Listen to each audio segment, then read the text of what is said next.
Liz Murray was born Elizabeth Murray on 23 September 1980 in Bronx, New York. She has a sister, Lisa. Liz's childhood was both rough and demoralizing. Both her parents were hippies who transited to becoming drug addicts in the early 80s when Liz had been born. Though exceptionally brainy and talented, Liz's parents failed at the parenting of their daughters.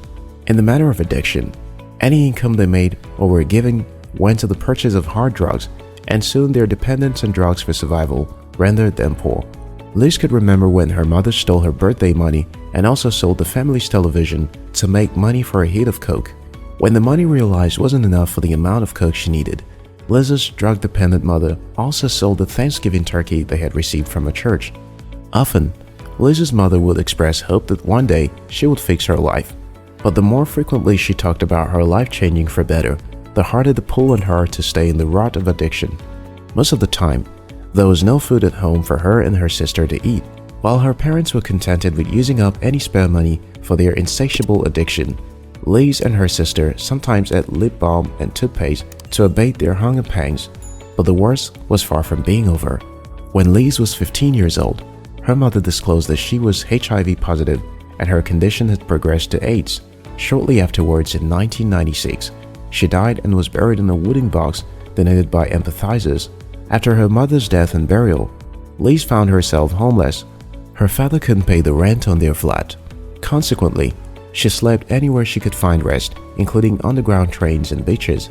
Through the struggles she was facing quite early in life, Liz initially thought it best to be both a rebel and a victim of her parents' costly mistake, hoping that life would sort itself out.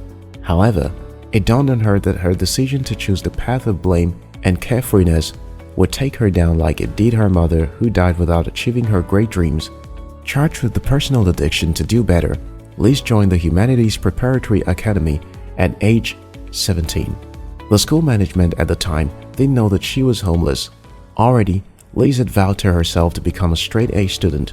Fortunately, she met teachers who saw her determination and genuinely cared about her well-being.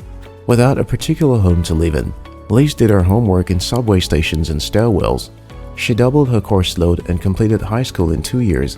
She then applied for and won the New York Times Scholarship for indigent children who had to overcome financial and social challenges. Liz won the $12,000 worth of scholarship each year. With her scholarship money, she was able to attend Harvard University in 2004.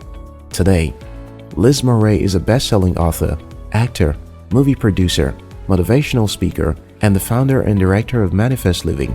In a bid to attract empathy from people or justify our lack of ambitions, we tend to leverage everything that has gone wrong in our lives as an excuse for not aiming for more.